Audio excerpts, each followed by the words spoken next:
Buenos días. En esta clase vamos a revisar el tema de pruebas no paramétricas. Las pruebas no paramétricas las vamos a utilizar cuando no se cumplan los supuestos de normalidad revisados en las clases anteriores. Lo que nos van a permitir las pruebas no paramétricas es la comparación de medianas. Cuando tenemos dos grupos independientes, utilizamos la prueba Human-Whitney. Cuando estos dos grupos son relacionados, es decir, determinamos el valor en un antes y un después, utilizamos la prueba de Wilcoxon. Cuando tenemos tres o más grupos, utilizamos la prueba Kruskal-Wallis. Cuando tenemos ahora tres grupos relacionados, utilizamos la prueba de Friedman. Vamos a poner un ejemplo. Tenemos un grupo de neonatos en la UCIN y queremos determinar si existe diferencia en los días que recibieron nutrición parenteral, de acuerdo al desarrollo o no de colestasis.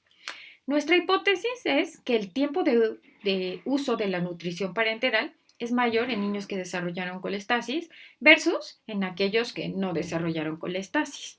Los niños que desarrollaron colestasis tuvieron una mediana de nutrición parenteral de 19.5 días, mientras que aquellos que no la desarrollaron tuvieron 9 días de nutrición parenteral. Si bien nosotros podemos observar una diferencia en las medianas de 10.5, este valor de P no es estadísticamente significativo. Esa va a ser la utilidad de llevar a cabo una prueba no paramétrica. ¿Y cómo se calcula? Las pruebas no paramétricas toman dentro de su análisis la suma de rangos. Vean en la fórmula. La fórmula, el grupo U1 corresponde al grupo de tamaño de muestra más pequeño, mientras que el U2 corresponde al grupo 2 que tiene un mayor tamaño de muestra. Lo que va a hacer es una sumatoria de rangos de cada uno de los participantes. Veámoslo en este cuadro para que quede más claro.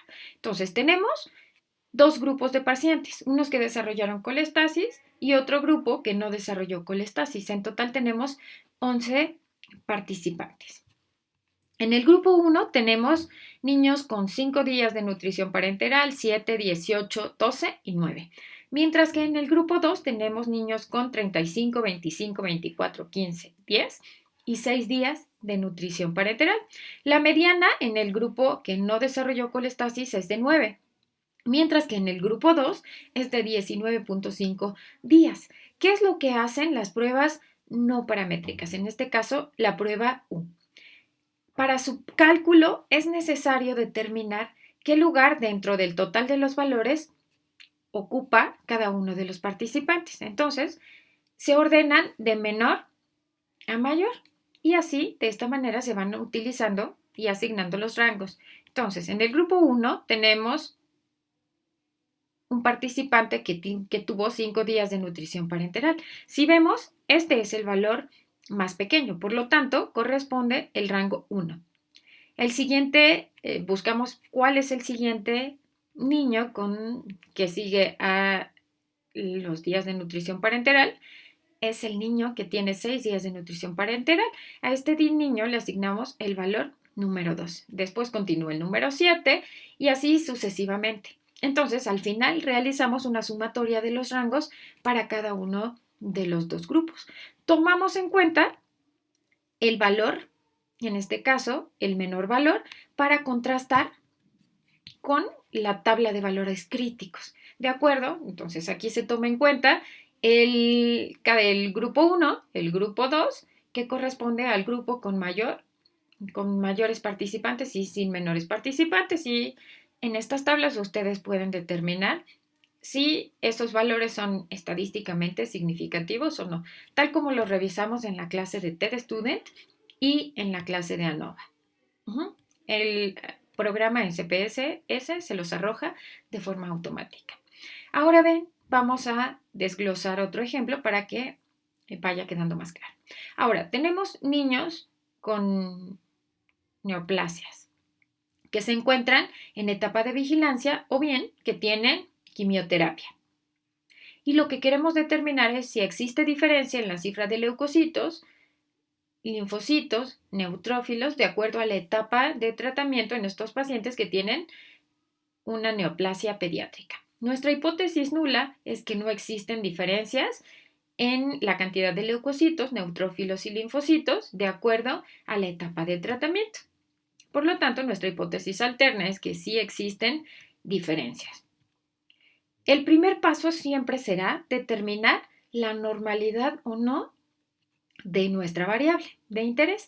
En este caso, leucocitos, neutrófilos y linfocitos. Y bueno, por aquí se me fue la hemoglobina.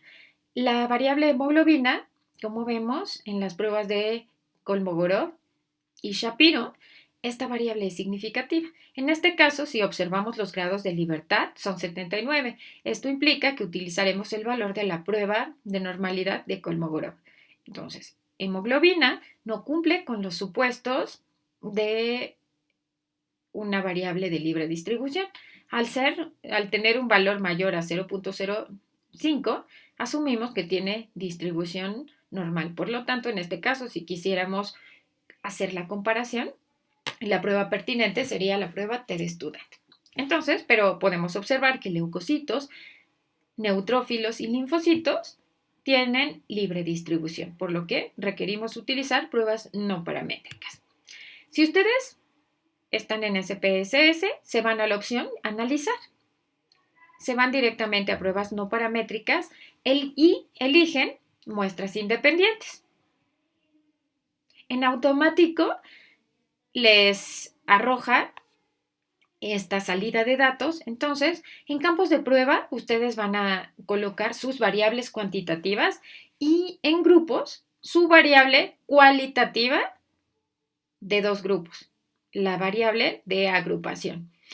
Ojo, porque esto es muy importante. En las tareas que tuve la oportunidad de revisar, por ahí en campos de prueba me pusieron variables cualitativas. Entonces, en este caso, en campos de pruebas, va su variable cuantitativa. No se les olvida. Él le pone nada más ejecutar.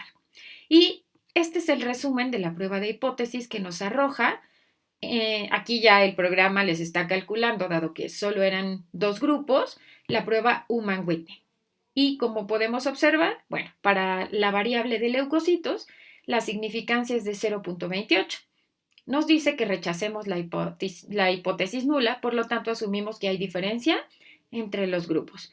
Para la variable de neutrófilos, el valor de P es mayor a 0.05.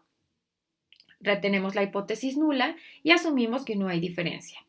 Para la variable número 3, que es distribución de linfocitos, utilizamos la prueba U y tuvimos una significancia de 0.045. Rechazamos la hipótesis nula y asumimos que hay diferencia. Entonces, hay diferencia en la variable leucocitos y en la variable de linfocitos. Pero, si ustedes no calculan como primer paso la mediana para cada uno de los grupos, nosotros solo sabemos si esas diferencias son significativas o no, pero no tenemos clara cuál es la magnitud de la diferencia. Por lo que el primer paso será entonces la determinación de la normalidad de sus variables, verificar los supuestos de normalidad. El segundo paso es determinar los percentiles de acuerdo a la maniobra de comparación, al grupo de comparación. Entonces, vean, en este caso, ahora sí, ya habíamos observado nosotros que había diferencia para la variable leucocitos y linfocitos, pero ahora sí tenemos la magnitud de la diferencia. En los pacientes que están sometidos a quimioterapia, tienen 1.8 leucocitos en comparación con aquellos que están en vigilancia que tienen 3.89.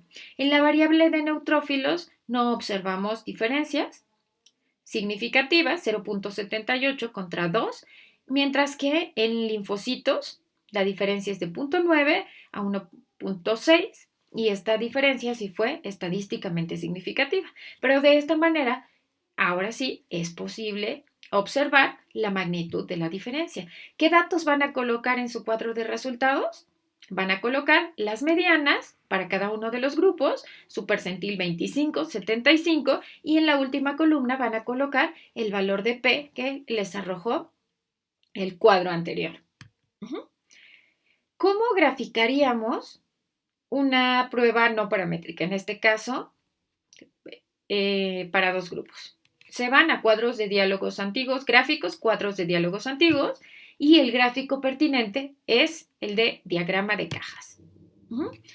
Tenemos dos grupos, quimioterapia, vigilancia, y tenemos la variable leucocitos. Acuérdense que la línea más oscura corresponde a la mediana, que en este caso es 1.8, 3.8, y aquí ustedes podrían colocar su valor de P, la prueba que utilizaron, o bien agregar los valores de la mediana. De esta manera, visualmente, podrían ustedes representar esos datos que se obtuvieron en el cuadro anterior. Esta es una prueba muy sencilla, no tiene mayor complejidad. A continuación vamos a hacer un ejemplo de una prueba de Kruskal-Wallis. Entonces, para este ejemplo vamos a trabajar con dos variables. La variable 1, nuestra variable cuantitativa, va a ser glucosa, y la variable de agrupación va a ser estado nutricional, en 4 grupos. Entonces, lo que queremos es determinar si existen diferencias en la glucosa de acuerdo al estado nutricional. Nosotros asumimos en nuestra hipótesis que existen diferencias. Por lo tanto, lo primero va a ser determinar las pruebas de normalidad. Se van a analizar estadísticos descriptivos y se van a explorar. Eligen su variable. En este caso, acuérdense que siempre se calcula la normalidad en el total de la variable, sin que hagan categorías de agrupación. Eligen en gráficos de normalidad con pruebas, y eligen en estadísticos el cálculo de percentiles y aceptan. Entonces, la primera parte es que ustedes verifiquen estos supuestos de normalidad. Entonces, tomemos el primer parámetro. Veamos asimetría y kurtosis. La asimetría, recuerden que es más menos 2, en este caso es de 4.6, y la kurtosis más menos 0.5, en este caso es de 27. Podrían quedarse solo con este supuesto y decir que su variable tiene libre distribución. Ahora bien, si ustedes lo quieren corroborar con una prueba de normalidad, en este caso tenemos 1722 participantes, por lo que la prueba que tenemos que elegir es la prueba Kolmogorov, y al ser estadísticamente significativo, entonces asumimos que tiene libre distribución. Ahora bien, si lo que queremos aquí, el valor de glucosa es de 90, nuestra mediana es de 90, el percentil 25 del total de la población es de 83 y el percentil 75 es de 97.25. El siguiente paso es determinar los percentiles con nuestra variable agrupada. Entonces, ahora vamos a elegir la variable de agrupación, que es categoría de índice de masa corporal. Y seleccionan la opción de percentiles. Entonces, vamos a ir viendo desde aquí cuál es la magnitud de la diferencia. Entonces, para la variable de desnutrición, para el estado nutricional de pacientes con desnutrición, se observa una mediana de 81. Para aquellos que tienen índice de masa corporal normal es de 87. Para aquellos con sobrepeso se obtiene una mediana de glucosa de 90 y para aquellos con obesidad de 96. Ya estamos observando que existen diferencias. Los pacientes con desnutrición tienen menor cifra de glucosa que aquellos que tienen obesidad. Pero para determinar si estas diferencias son estadísticamente significativas o no, nos vamos otra vez a la opción de analizar pruebas no paramétricas, muestras independientes y elegimos, nos vamos a la opción de campos. Nos vamos en campos de prueba, metemos nuestra variable cuantitativa y en grupos elegimos categoría de índice de masa corporal. Ejecutamos.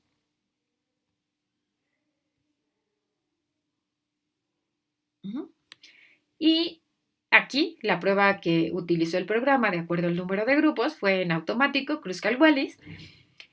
Tenemos un valor de P, que es menor a 0.05, es estadísticamente significativo, por lo cual rechazamos la hipótesis nula y asumimos que las diferencias observadas en el cuadro anterior son estadísticamente significativas. Pero si queremos saber cuál es la diferencia, o más bien entre qué grupos hay diferencia, le dan doble clic a su cuadro y eligen. Aquí les da una opción de comparar entre parejas. Se van a campos y ponen comparación entre parejas. Aquí van a observar dos valores de P. Tienen un valor de P y un valor de P ajustado. El que van a tomar es un valor de P ajustado por Bonferroni. Lo que hace, como en ANOVA, las pruebas post-hoc, es disminuir el error tipo 1. Entonces utilizan el valor de P ajustado. Entonces, entre los pacientes con desnutrición e índice de masa corporal, las diferencias son significativas. Con desnutrición y sobrepeso es significativo, y de esta manera ustedes podrían observar entre cada uno de los grupos si las diferencias son significativas o no, para no asumir solo que hay diferencias, sino saber entre qué grupos hay diferencia. Si queremos graficarlo, nuevamente, como en Human-Whitney, nos vamos a gráficos, cuadro de diálogos antiguos y seleccionamos diagramas de cajas. Aquí elegimos nuestra variable de interés, que es glucosa, nuestro eje de categorías, estado nutricional, y le damos a aceptar. Entonces, aquí lo que ustedes podrían hacer es colocar sus valores de medianas, su valor de P, y con esto mostrar que las diferencias observadas son estadísticamente significativas. De forma adicional, podrían poner el valor de P entre cada una de las comparaciones como resultado de la comparación por pares. Esto es todo sobre las pruebas no paramétricas. Por favor, si tienen alguna duda, la revisamos el jueves en clase. Gracias.